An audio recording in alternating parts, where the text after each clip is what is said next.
The slave market stank of sweat, old blood, and desperation. Tents flapped overhead, their bright silks doing nothing to lighten the gloom. People shouted, bartered, sneered. And standing in the middle of it all was Commander Jace Riker, the Earthling with a bad attitude, a bigger reputation, and a stubborn belief that anything could be changed given enough time or firepower. He wasn't here for livestock or spices. He was here for her. Caged, bruised, silent, she looked like a statue carved from storm clouds and moonlight.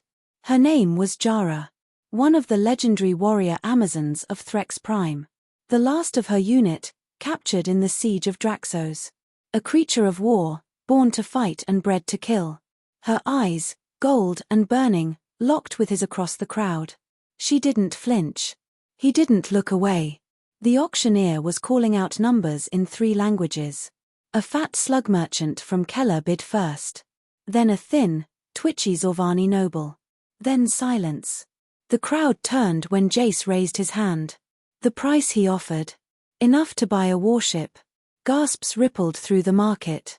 You serious, Earthling? The auctioneer spat. That kind of credit could feed a moon colony. I'm not here to feed anybody, Jace said, his voice like gravel. Just hand me the keys. Chains rattled. The crowd murmured.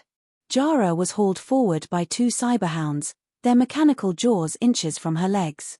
She didn't resist. Just stared at Jace like she was trying to figure out how best to kill him. He met that stare with a smirk. Come on then, princess, he said. Let's go ruin each other's lives. She didn't speak for 3 days. Jace didn't push her. He knew broken warriors when he saw them. He'd been one. Hell, he probably still was. The ship they traveled on was quiet, old, and ugly, just the way he liked it. No AI, no trackers, no questions. Just him, Jara, and the long stretch of void between stars. She watched everything. Memorized the layout in hours. Scanned his movements like a hunter. But she didn't strike. Until day 4. She moved like lightning. One moment, she was chained to her bunk. The next, the cuffs were snapped, and she was on him, fist, elbow, knee. Jace grunted, rolled, barely blocked the strike aimed at his throat. You gonna kill me or dance with me? He growled. Jara hissed. It wasn't a scream. It was anger. Pure and raw. Why did you buy me? She spat. Do you want a pet? A trophy? Jace shoved her off and stood. Blood trickled from his mouth. I want answers. To what? Why your people surrendered? Why the Threx, who were never beaten in 1,000 years, folded in 2 weeks? She froze. That got her. You're lying, she whispered. Wish I was. Your empire's gone, Jara. Nuked, annexed, wiped clean. I was there when the last tower fell. She staggered back like he'd shot her. He let the silence stretch. Then he said, I think someone betrayed you. Jara didn't cry. Warriors like her didn't know how. But something behind her eyes cracked. And when it did, she started talking. The Threx were genetically bred fighters engineered from birth, trained in blood rituals, loyal to a fault. But in the final days of the war, their command structure crumbled from the inside. Orders were scrambled. Allies turned. Weapons stopped working. It was sabotage, coordinated, precise, internal. They used our honor against us, she muttered. Jace nodded. Classic move. Works every time. And now what? You expect me to help you find them? Her voice dripped acid. No. I expect you to help me kill them. He walked away. She didn't follow. But she didn't resist the next time he unshackled her. Weeks passed. She trained. Not because he asked her to. Because it was all she knew. Jace watched her one morning, sweat gleaming on blue skin, muscles slicing the air. Her movements weren't just deadly. They were beautiful. Poetry with purpose. You're staring, she said without turning. Just wondering how many bones you've broken in your life. More than I can count. Good. You'll need that energy where we're going. She turned to him, eyes narrowing. Where's that? A place called Rook's Drift. A black site. Rumors say it's where the surrender code came from. Her lips curled into something that wasn't quite a smile. Then let's burn it to the ground. Rook's Drift wasn't on any map. It floated in a dead system, a ghost station run by shadows. Getting there was suicide. Staying there was worse. They arrived cloaked and silent. Docked without pinging sensors. Slipped inside through a maintenance vent barely wide enough for one person. What they found inside didn't look like a research base. It looked like a tomb. Rows of pods. Dozens. Each filled with frozen Threx warriors, sedated, preserved, alive. Jara's knees buckled. They didn't kill them, they stored them. Why? Jace whispered. A voice behind them answered. Because dead soldiers can't be reprogrammed. They turned. A man stepped from the shadows, tall, pale, eyes like knives. He wore Earth Fleet insignia. Welcome home, Commander Riker. Still playing the hero? Jara moved first. A blur. A shriek. A blade. But the man vanished. Hologram. You'll never win, Jace, the voice echoed. She's a relic. And you're obsolete. The station lit up red. Alarms blared. Let's blow this place to hell, Jace growled. Jara's face was stone. No. We wake them up first. They're dangerous. Brainwashed. They're my sisters. And they deserve a choice. It took everything they had. Gunfights. Hacked terminals. Exploding corridors. But one by one, the pods were unlocked. Warriors gasped into consciousness. Confused, disoriented, but alive. Jara stood before them, blooded and proud. You were betrayed, she said. But now we take our vengeance. The last thing Rook's Drift ever saw was a rising army. And the Earthling who lit the match. The flames of Rook's Drift were still fresh in their minds. The station's wreckage drifted behind them in the black, smoking pieces caught in orbit around a dead moon. The explosion had been righteous. A reckoning. But the war war was far from over. Jara stood at the viewing panel, arms crossed. Her face unreadable. Behind her, dozens of rescued Threx Amazons stirred restlessly, adjusting to their new reality. No longer prisoners. No longer soldiers. Just lost. Jace knew the feeling well. They're scared, he said. Jara didn't turn. They should be. We were created to follow. Now we have to choose. And what do you choose? She turned, her golden eyes bright in the dim light. Revenge. The coordinates came through encrypted channels. A contact Jace hadn't spoken to in years, someone who owed him a favor. The message was short. *** Project Bastion. Deep orbit. Hive system. You'll find your answers. Bring fire. ***. The Hive system was a death trap. Controlled by remnants of the Earth Fleet's Special Division, Black Ops units that didn't exist on paper. But if Project Bastion was real, it could explain everything. The betrayal of the Threx, the war's sudden end, and why someone was still hunting them. Jace set the course. Jara began preparing the others. It wasn't easy. Threx warriors weren't made for negotiation. Or doubt. They were bred for battlefield unity, no questions, no hesitation. Jara knew that better than anyone. She watched them clash in the ship's cargo bay, training with live weapons, bruising each other without mercy. Discipline had frayed. Old rivalries emerged. One warrior, Saraxa, challenged Jara directly. You should have let us die in those pods, Saraxa hissed. Better than this shame. Jara didn't flinch. If you're ashamed, then earn your pride. On your feet. They fought. Not to kill, but it was close. In the end, Jara stood over Saraxa, bruised but breathing. She extended a hand. Saraxa took it. The unit was whole again. They reached Hive System 2 days later. No response to hails. No warnings. Just a black station nestled inside an asteroid belt, surrounded by drones that looked half machine, half insect. Bastion was real. And it was waiting. Jace docked the ship manually. Every system screamed trap. He welcomed it. We go in quiet, he told the team. We get data. If we can blow it up after, that's a bonus. Jara checked her blade. If it breathes, it bleeds. He chuckled. Spoken like a true romantic. Inside, Bastian was wrong. The air felt thick. Artificial gravity stuttered every few minutes. Lights flickered. The walls pulsed with veins of unknown biotech. Jara led the way. They moved through empty labs, dissected corpses, rooms filled with silent holograms replaying battles from the Threx War, every angle, every kill. And then they found it. A chamber of mirrors. Dozens of pods. But these weren't for Threx warriors. They were filled with Earthlings. Clones. Hundreds. They were building replacements, Jace said, voice low. Faster. Stronger. No conscience. Jara's voice was like ice. Soldiers who obey without question. Like us. One pod hissed. Steam poured from the seams. A clone stepped out identical to Jace. Same scar. Same eyes. Only, colder. Hello, Commander, it said. Your services are no longer required. Then it attacked. Jace dodged left, brought his elbow into the clone's throat, but it didn't even flinch. The thing moved like a machine, fast, brutal, precise. Jara leapt in, blade flashing, slicing across its ribs. Still, no pain.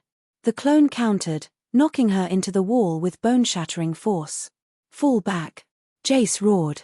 They ran, hallways exploding behind them as the station's defense systems activated. Automated turrets, gas traps, nerve fields. The warriors fought through it all. They reached the command core. A single chair faced a bank of screens. In it sat a woman, grey hair, silver uniform, medals she didn't earn. She turned. You always were predictable, Riker, she said. And you, Jara. Such potential, wasted. Jara stepped forward. You orchestrated the betrayal. The woman smiled. Of course. Do you know how hard it is to win a war when your soldiers think? Jace's pistol was up in a blink. The woman didn't blink. Go ahead. Kill me. Bastian will keep running. We've seeded the next generation. You're obsolete. No, Jace said. We're human. That means we adapt. He shot the console. Sparks flew. Jara hurled a grenade into the cloning chamber. Let's end this. They ran as the fire took hold. Back on the ship, silence. Then laughter. Jara, bruised and bleeding, looked at Jace. You're insane. Takes one to know one. Seraxa limped in. What now, Commander? Jara looked around. At the warriors. At the stars. Now. We build something better. Something free. Jace nodded. The past was ash. But the future. That was fire waiting to be lit. And together, they were the match. The galaxy didn't notice when Bastian fell. No broadcasts. No headlines. No cries of outrage. Just silence, like the station had never existed. That was how the Earth fleet worked, their dirtiest secrets buried under layers of deniability and fire. But Jace, Riker and Jara weren't interested in headlines. They had a new mission now. To expose the truth. And destroy everything built on it. They couldn't do it alone. The Threx warriors were recovering fast. Faster than anyone expected. And with Jara at their head, they weren't just surviving, they were evolving. She trained them differently now. Not just drills. Not just combat. Strategy. Autonomy. Thought. She wanted them to be more than what they were made for. Jace watched, impressed, as the unit adapted. They developed roles. Argued. Challenged her. And grew stronger because of it. You're building an army, he said one night. Jara shook her head. I'm building a future. But the past wasn't done with them yet. They found the next clue on a derelict freighter drifting near the Grinnex corridor, a ghost ship, broadcasting an ancient distress call in an encrypted Earthfleet channel. Jara's gut said trap. Jace agreed. They boarded anyway. Inside, death. Rotting bodies strapped to chairs. A logbook detailing an experiment gone wrong implanting obedience chips in captured rebels. Most went insane. One didn't. His name was Calix. The logs painted him as something worse than a weapon. Smarter than his handlers, faster than their systems, and immune to every failsafe. Then he vanished. "He's hunting them," Jace muttered. "A rogue asset." Jara looked uneasy. "Or a loose end." Coordinates were scrawled in blood at the end of the log. Jace loaded them into the nav. They pointed to a world called Virel, a colony that didn't officially exist. Virel was a jungle moon wrapped in storms. Nothing but lightning, humidity, and predators the size of gunships. Their ship barely made it through the atmosphere. On the ground, they found ruins, abandoned labs, shattered walkways, broken cages. And something else. Movement. They spread out. Jace moved with his rifle low. Jara led a squad of 4, silent and lethal. They found the bodies first, Earth scientists, shredded by claws and teeth. Then they found the message. Burned into the wall, **** stop looking. ***. Then Calix stepped into view. He looked nothing like the man in the logs. Metal ran under his skin. His eyes glowed. His voice was distorted. "You should have stayed dead, Riker." Jara raised her weapon. "Don't," Calix said. "You can't stop what's coming." "Try us," Jace said. Calix laughed, chilling, broken. Bastion was a prototype. The real project, it's already in motion. "What project?" He didn't answer. Instead, he threw a device at their feet. Blinding light. Static. Then everything went black. Jace woke up in a metal cell. Pain spiked through his skull. His gear was gone. The floor vibrated, ship engines. He was in transit. Prisoner again.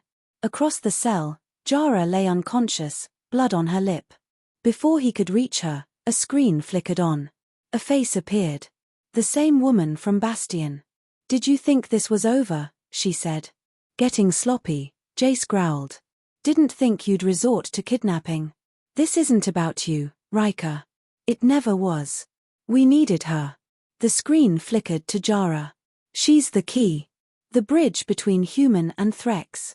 The missing link." Jace's blood went cold. "You're trying to rebuild them."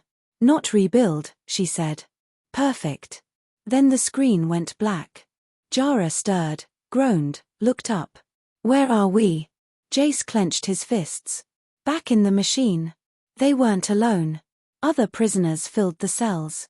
Failed experiments. Broken soldiers. And one surprising face, Saraxa. "They hit our ship," she said. "Took us in the night.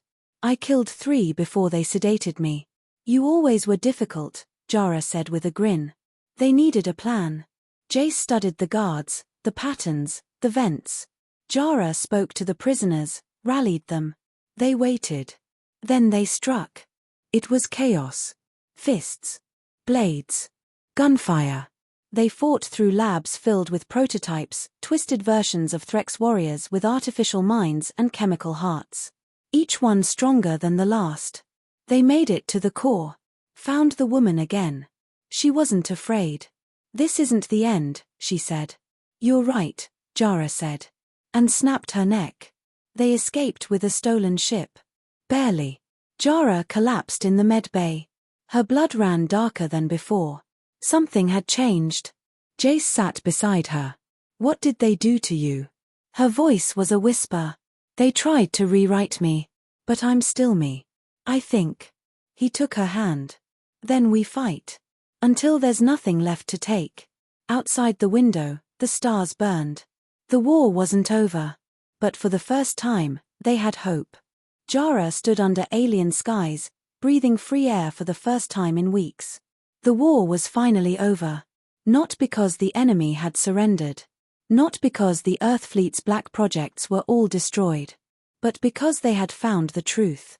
And told the galaxy everything. The data stolen from the final facility exposed decades of horror, genetic manipulation, mind control, planetary sabotage. The Threx weren't the enemy. They were the prototype. And Earth's elite had used them like lab rats in a war scripted from the beginning. Jace and Jara made sure the evidence went public. They didn't rely on politicians or broadcasts.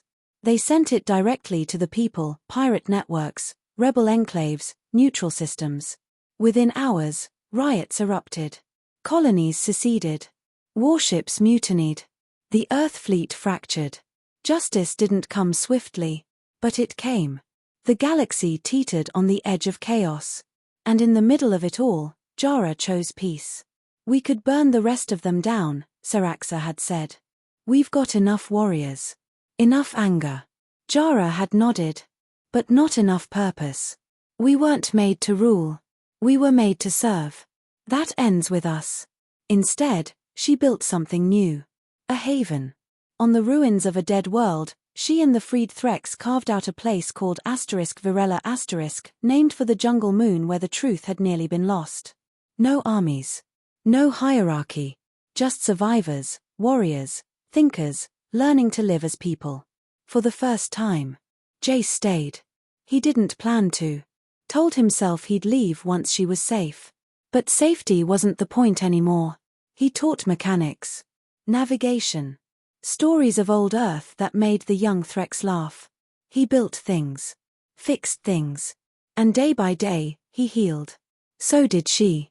One night, under twin moons, they sat by a fire. Do you miss it? Jara asked. The war.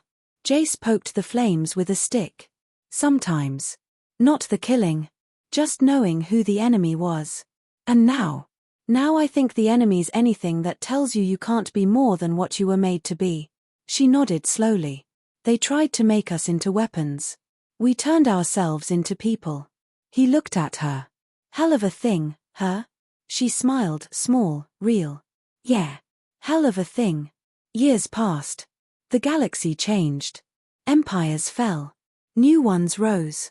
The Earth fleet rebranded, retreated, then eventually dissolved under pressure from within.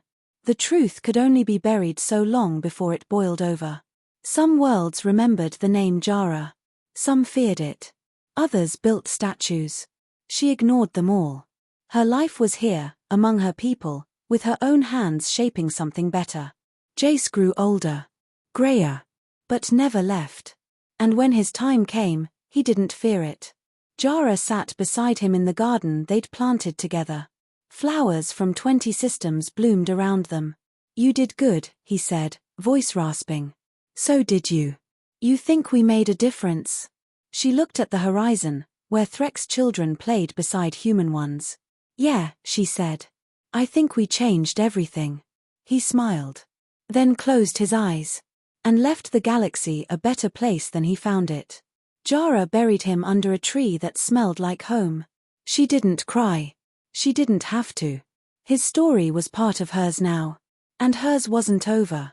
She taught the next generation how to fight, sure, but more importantly, how not to. How to think. How to choose. The world she'd inherited was broken. But the one she built. That was a world worth living in. Moral of the story **. We are not what we are made to be. We are what we choose to become. Even in a galaxy built on lies and blood, redemption is possible. Not through vengeance. Not through control. But through understanding, courage, and the defiant belief that no one, not even a weapon bred for war, is beyond hope. The Earthling bought a warrior. And in the end, she became something more. So did he.